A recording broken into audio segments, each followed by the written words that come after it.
finding sustained. Allegation 2 was violation of General Order 103.06, use of force medical attention. The finding was sustained. Allegation 3 was violation of City of Columbia Ordinance 19225, guidelines for corrective action, abusive or improper treatment of prisoner. Finding sustained. So 3 separate charges, but all 3 sustained, is that correct? Correct. And you sent this to Rob by email? Yes. And as far as you know, did you get it?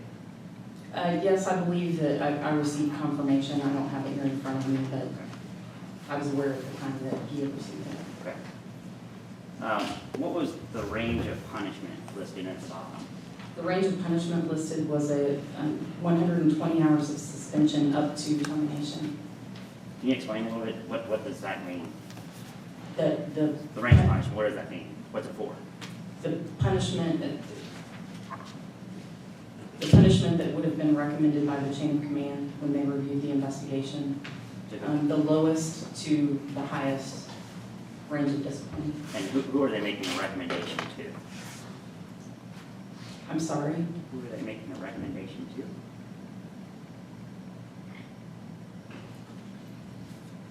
When the chain of command reviewed investigations, they would make a recommendation on discipline to the chief. I believe with this one, the chief also recommended a bench. Okay.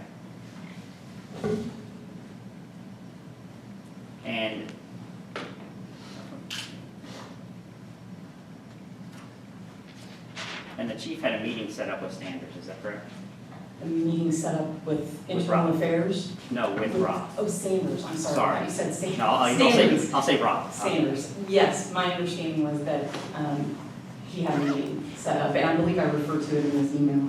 Yeah, I referred to it in this email that he was going to be meeting with the chief the next Wednesday at 9 a.m. And was this so that Rob could go present evidence in his side of the story to the chief before Chief Burton made any final decision? I believe so. And so that's what the range is for. It's everything from this type of suspension to termination to be considered in that range. Yes. Okay.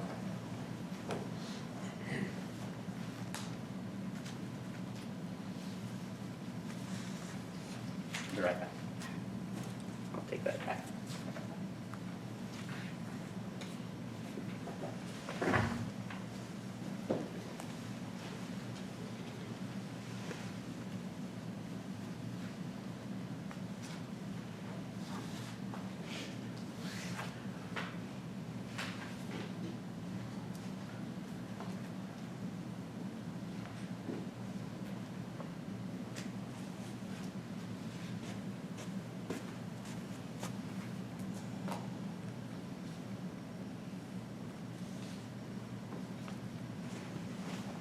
Mark this as a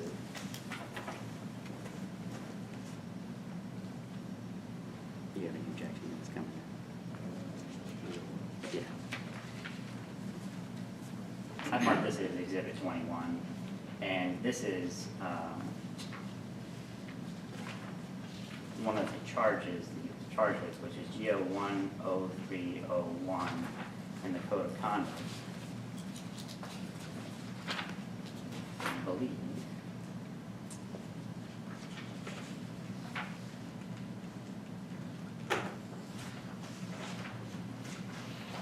.32 is the duty to use reasonable force. I'll let you see the front and then you can go to 32. You recognize it? Yes. And was that the standard that was used at the time? Under number 32, yes. And can you read number 32 into the record? Number 32 is duty to use reasonable force. Officers shall only use reasonable force to accomplish lawful objectives. I'd like to enter that into the record, the exhibit. Objection? None.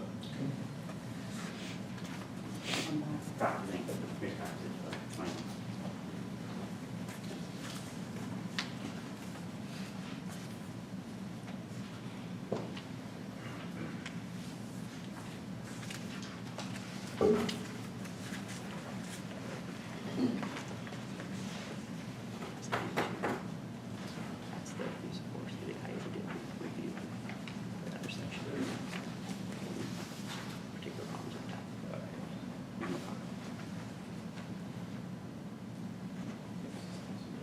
Yeah. I'm pretty sure it is. I think it's just on double-sided. So, I'm going to show you what I've marked Exhibit 22. Do you recognize that? Yes, And this is a different section on use of force, isn't it? correct. The last one was the code of conduct. This is the actual use of force policy. Okay. But the violation was done under the code of conduct, isn't that correct? I believe so. Okay. So this is actually slightly of a different standard under a different rule. Is that correct? To which part are you referring? Oh, sorry, is this a different rule than that original rule that he was charged with? It's a separate policy, yes. Separate law. And is the medical piece that he was charged with, is that contained within the policy? I would have to look. The policy's changed since then. Go ahead. I believe it's section 8, because I thought it was. Yes, And so that was where this was contained at. It was in this actual use of force. Is that correct? yes. I'd like to offer this as Exhibit 22 into evidence. No objection.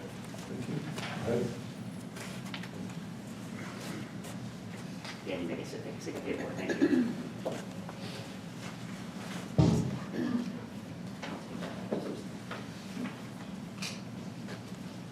I'm gonna borrow my Exhibit 1 back here for a minute.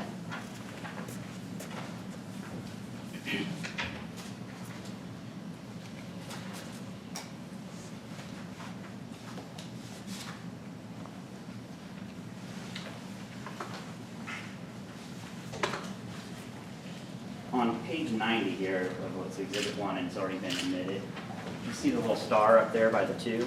Yes. It's on page 90 of your black book. What is that? Do you want me to read that? Yeah, please just read it. The PSD/IA shall conduct internal investigations into all incidents during which any person sustains serious physical injury or injury for which the person is transported to a hospital due directly to the action of an employee. Would this instance have qualified underneath that provision? Yes, So this, is it correct to say that this was a mandatory review? yes, It was gonna come to IA, yes, and that's what proper following of that was then? yes. Okay. Let's turn to the next page on 91.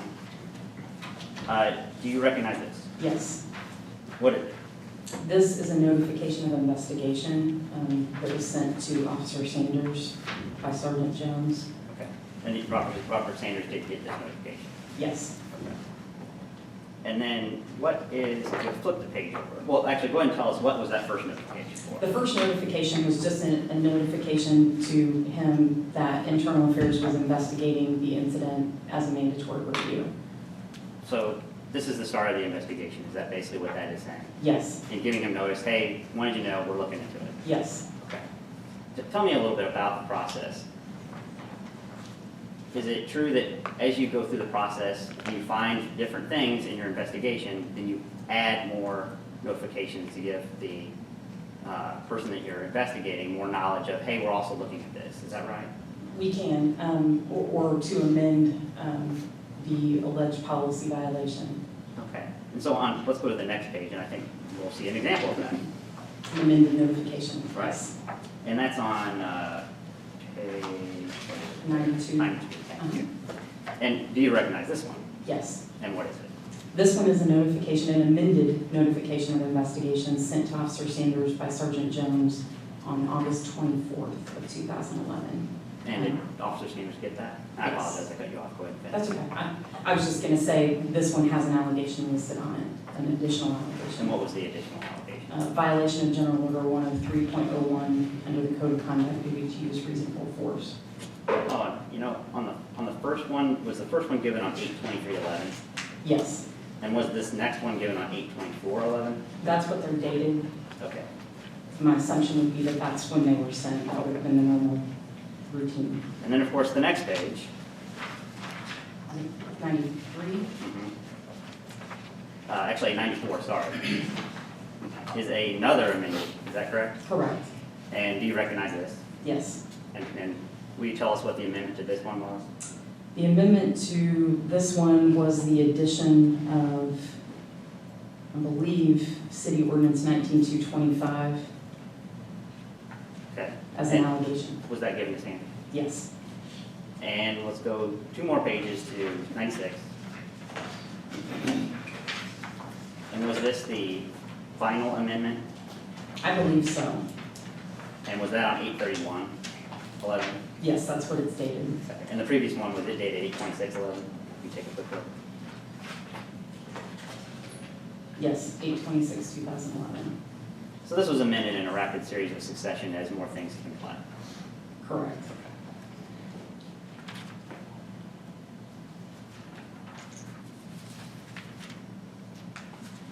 Did Sanders ultimately receive copies of his IA? Well, actually, let me go back to this real quick. The purpose of this is to give notice to the officer. Is that correct? Correct. And it's in our rules and regulations to do so, so he understands what's going on. So he has an opportunity to think about those things and gather up his side of the story and be prepared for the investigations to come. To be prepared, correct. Okay. Ultimately, did Rob receive a copy of the IAA report and recommendations that came out after that report was completed? Yes. And he's got a right to that. Yes, he under our- requested a copy and we made a copy for him. And did he get that copy? Yes. Okay.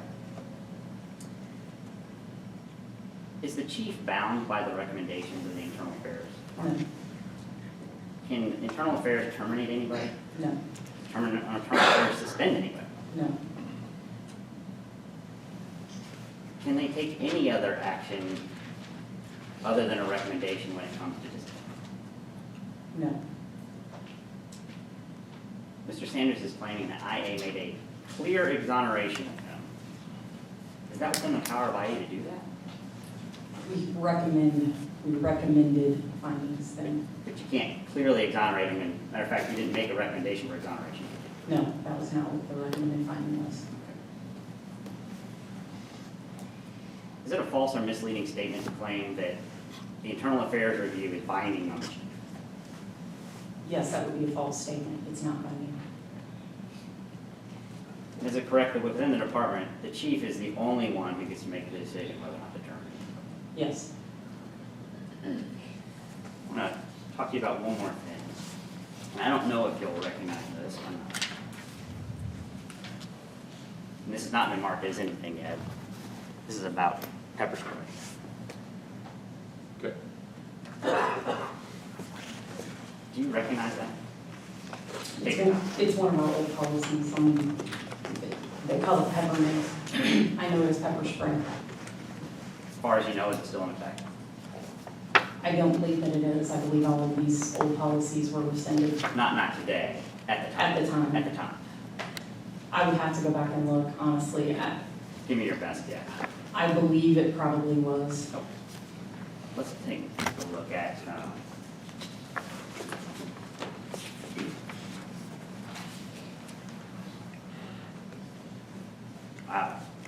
let's take a look at section C. And you read the first title there. Which part, the part you got marked? No, right here, sorry. Oleo resin capsicum decontamination procedures humans. What does that mean? That essentially means after we spray somebody, how to help alleviate the effects of the pepper spray. Can you read the first paragraph there that I marked star? Yes. After control has been established and/or resistance has ceased, the officer will make reasonable efforts to allow the OC affected subject relief from the discomfort associated with the application of OC. So officers, it's not just out of goodwill that they help people after they pepper sprayed them. Is that right? It was included in policy. They're meant to decontaminate them after they've been gotten under control. Correct. Have you ever been pepper sprayed? Yes. Tell me about it. It is not pleasant. Is it really painful? Pretty painful, I would say. Have you ever gotten it in your eyes? Yes. Is there a way you can explain what that feels like? It was actually more painful on my skin. I'm pretty fair-skinned, and it turned me bright red, and it burned for hours. But as far as your eyes, I mean, it has an effect so that you can't keep them open. The water You produce a lot of mucus out of your nose. What about mouth? Just not pleasant effects. I don't think I've ever gotten it in my mouth. I think just, surface more than anything, and then in the eyes, but it definitely burns and it's painful. So for you on the skin, would it basically be the equivalent of the worst sunburn you've ever had in your life? Yes. Or even worse than that? Yes. Okay. Let me take a look at a couple other things I want to point out.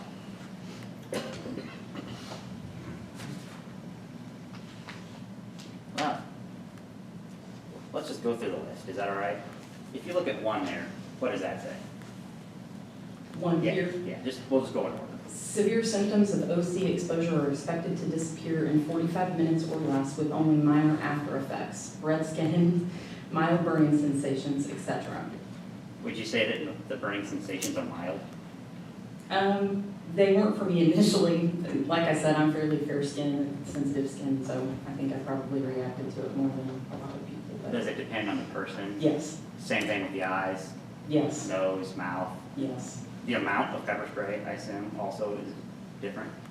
I'm not an expert in OC, but I would assume that that would have an effect on it. What about the next one, number 2? Reasonable OC decontamination efforts may include, as practical under the circumstances of the exposure. Let me go ahead. Yeah, go ahead. Removing the affected person from the spray area to an area of fresh air or providing some other form of ventilation. Keep going. Keeping the person calm by calmly informing the person of the anticipated effects of OC exposure. Instructing the affected person to blow his or her nose to remove lodged OC particles. If the affected person is not breathing, give, if trained, or if not trained, arrange for artificial respiration. If the affected person is having difficulty breathing, arrange for the affected person to be given oxygen. Allowing the affected person to flush the affected area with saline solution or large amounts of clear water, if available, to relieve the inflammation of the eyes and skin. If practicable, the affected subject should be allowed to wash all exposed skin areas with mild soap and water. Arrange for professional medical attention, EMT, doctor, nurse, etc. if the person complains of injury or if the officer reasonably believes that the person needs medical attention. Allow the affected person to remove contact lenses if applicable and practical, and wash lenses prior to reinsertion. Permeable lenses may be damaged by the spray and should not be reinserted. And allow the affected person to remove or wash affected clothing if practicable to do so. And that was the last one on the list. Yes. So these are all things that you're required to do to try to help somebody reduce the effects of pepper spray, because pepper spray is actually a use of force, is that correct? Yes. And this is how you kind of undo the force, is that a way of thinking about it? I think mitigate the after effects is essentially what you're trying to Because do. they're basically under control at that point. If they're under control. I think Right, the policy says right, you would that. wait until they're under control. Correct. And Rob is an officer of 18 years, is that about right at the time? I believe at the time that was about right. And he starts out, did you remember, you've seen the video, right? Yes.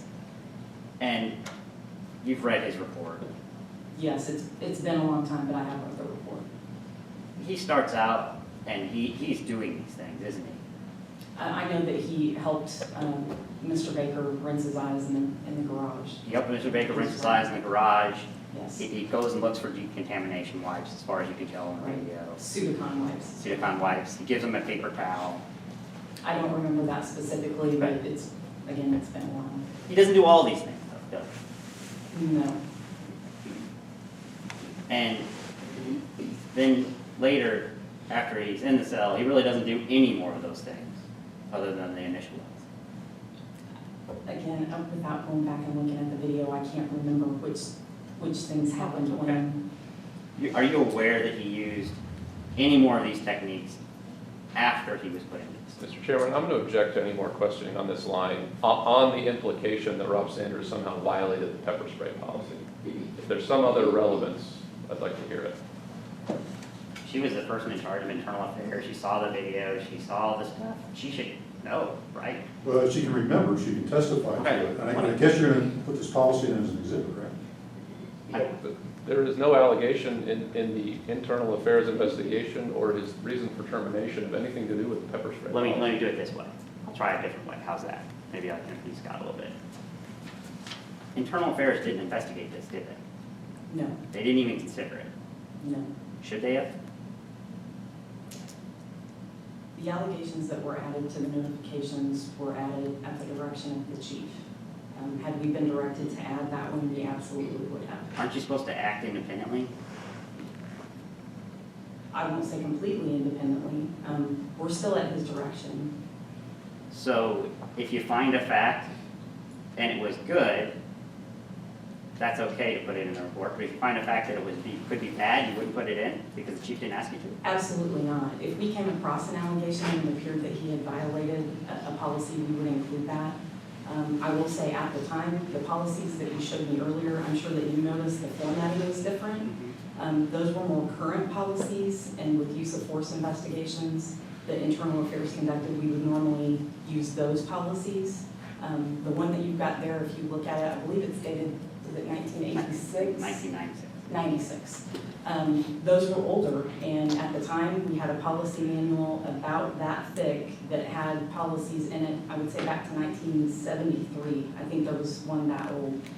So there were often times that we relied on the newest, most up-to-date policies. But if there were other policies in there that we were aware of that had possibly been violated, we would have included those. And no, he would not have to direct us to do that. What I was saying is if he had directed us to do that, we would have added that to the investigation. But our Internal Affairs certainly knew that pepper spray was used in this case, right? Yes, And one of the allegations was that he didn't get medical attention after use of force, is that right? correct.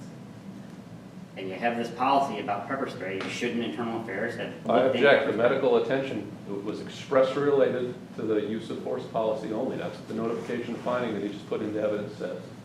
So let's think about that objection. Hold on a minute. You know, I think he did give aid to the brief clip that I saw. He did give aid, and she spoke about the aid that he gave Mr. Baker, I think his name is, right? Right. Baker. So I don't see anything wrong with this. It's just part of the story here, and that's what we're trying to get to. Fair enough. I'm going to offer this into evidence as Exhibit 50, because I know that's a clean one.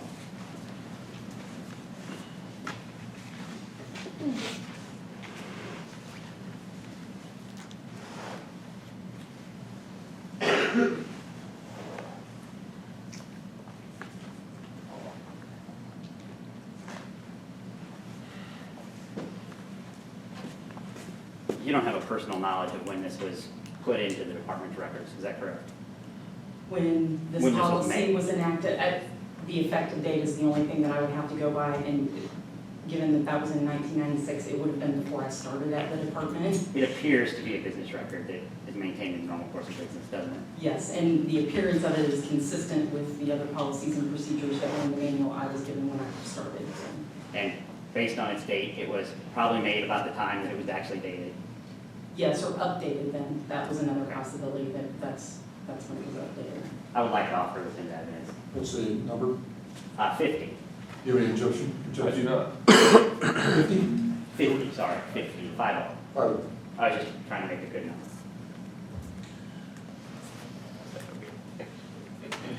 Do you have copies for us? I do not. I can have them made. Absolutely. Okay. We please make 10 copies. We need one Scott and everybody else. Yes.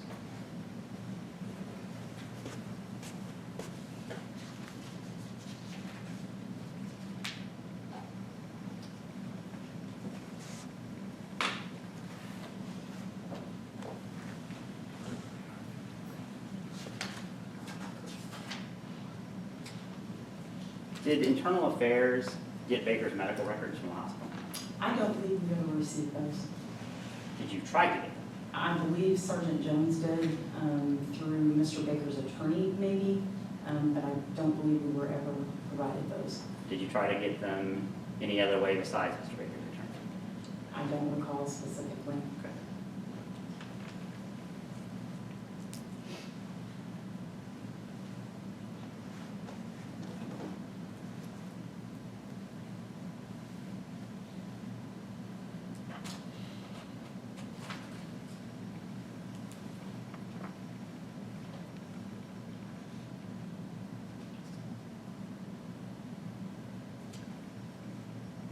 obviously, you're in charge of internal affairs, and you want this to be as fair as possible, is that correct? Correct. But you cannot change who you are, is that right? I don't think anybody can. Right. You're a police officer, I am. and you're married to a police officer, is that correct? I am.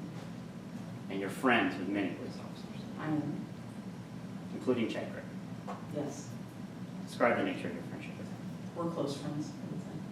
Has he lived at your house before? No. Did he ever babysit your kids? Yes, I believe he has. So he's a close friend. Yes.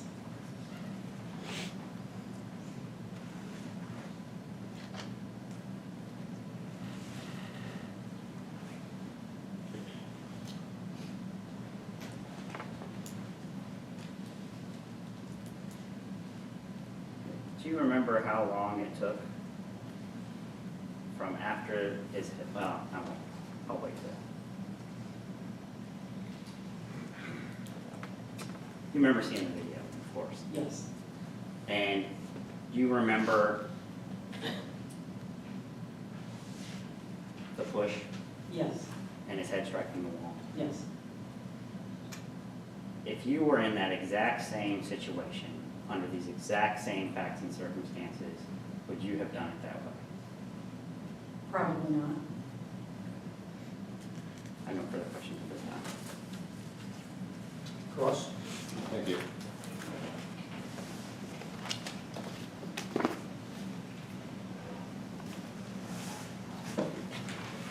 Lieutenant, you've been with the Columbia Police Department for more than 16 years, yes? Yes. What was your path to lieutenant? I started out actually as a community service aide at the department in 1997. I attended the Law Enforcement Training Institute or the Police Academy that same year. You want to just pause for a minute? No, that's fine. I'm sorry. That's okay. I started as a community service aide in 1997. I attended the Law Enforcement Training Institute at the Police Academy that same year. I graduated from that, I believe, in December of 1997, and just within a week or two started in field training as an officer for the department. I worked as an officer until, I believe, a patrol officer on the street, until I believe 2004. And in 2004, I became a juvenile detective, worked there until 2006. When I was promoted to sergeant, I transferred back to patrol on the midnight shift. Worked as a patrol sergeant from 2006 to spring, I believe, of 2009, when I was then put into an acting captain capacity for a period of time in 2009, and then was promoted to lieutenant, I believe, later that year. I believe it was later in 2009. So you've had a pretty wide range of experience in the police department, yes? I would say so, A yes. lot of supervisory experience. Yes. Who was your captain over IA The at captain- the time of the Rob Sanders jail incident? The captain over internal affairs was Diane Bernhardt. at the Did she time. sign off on everything that IA did? As a matter of fact, neither she nor I signed anything. Sure. But we reviewed it, yes. we Okay. looked at And it. if you reviewed it and found something that troubled you, you would certainly send it back down to the investigators to address, yeah? Yes, and there were times that happened. If I read an investigation or she read an investigation and we had further questions, or there was something that we thought needed to be explained better or clarified, we could send it back to them for additional work, as could the chain. That's part of the reason for the chain of command review. Sure.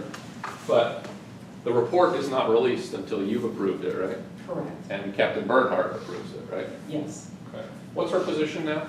She's a deputy chief. Deputy chief. Okay. Does she have a close relationship with Chad Craig, do you know? They know one another. They know each other. I don't necessarily. Because the know implication their seems to be friends. that Sergeant Craig gave you a favorable opinion because you're all buddies. Do you believe that's to be true? Absolutely not. Absolutely not. Now, you oversaw this investigation of Rob Sanders' use of force in the holding cell on that occurred on August 15, 2011, yes? Yes, And the IA report itself was prepared by Sergeants Jones and Simons, yes? correct.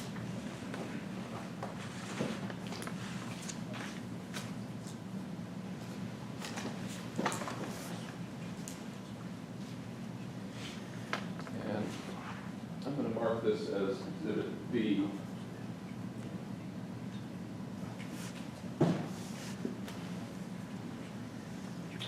Can you I'm gonna page? object to this exhibit. This is the investigation report, and it contains not only hearsay, but double hearsay. So you have hearsay that is taken from someone else, and then hearsay that is put into something else, and then hearsay that is then put into a document. Exactly what is this, Mr. Jansen? This is the investigative report prepared by the Internal Affairs Division on this incident. And who prepared it again? The Internal Affairs Division. And what's your objection to it? My objection is to the hearsay that's contained in it. Because hearsay is one of the things that you can't allow when you have double hearsay that comes in. There's no way to know that that's even accurate. Well, is the whole thing hearsay? Is that what you're contending? Most of it is. Not all of it, but a lot of it is. Matter of fact, a lot of it is self-serving statements by the person who was charged himself. Well, he can testify later to his own statements, but unless it's hearsay, and you can object to certain parts of it that are hearsay, Okay, I think it's okay. I'll object to this part. Go ahead. Do you recognize that? Yes, What is it? it's a copy of the investigation. The investigation done by Internal Affairs on all of the allegations of Rob Sanders that stemmed from the August 15th use of force, correct? Correct, And that was prepared by your division, correct, under your authority, correct, and approved by you. yes. I would submit that as Exhibit B. I would object to it as to the hearsay in it, and that you only consider the pieces that are not. It goes out to us, but it's, you know, go ahead. Now, we mentioned a moment ago, both yourself and Captain Bernhardt approved that report, correct? Yes, we both reviewed it. Now, just generally speaking, in internal affairs, the responsibility you held was to determine whether police officers had violated the policies and the procedures and the training of the Columbia Police Department, true? True, And you took that job seriously, I take it? very, In order to do that, you would have to evaluate the officer's actions in light of the applicable law and policy and procedure and training, yes? yes, Did you cut corners just because you were investigating other police officers? absolutely not, Did you slant investigations to protect police officers? no, Did you ignore or cover up evidence of misconduct? no, Are you offended by the suggestion that you would have done that? yes. I object. I didn't make that suggestion. I don't think you said you did, I don't know who he's talking about, but I didn't hear you say your name. Overruled. Are you offended by the suggestion that you were anything but thorough and impartial in this investigation? Yes, If you found evidence of a policy or some other violation, would you hesitate for 1 second to point it out? no, Did you apply those same standards to the investigation of Rob Sanders? yes, Now, Internal Affairs, under your watch, has investigated a number of police use of force incidents over the years. yes, In fact, many of them were under mandatory reviews, the same way this one started. yes, And you would agree with me that sometimes, in the absence of any misconduct by the officer, someone could be injured, yes? yes, And that could be either the suspect or the officer, true? true, It's simply the nature of applying physical force, isn't it? sometimes, yes, There's always a risk to somebody.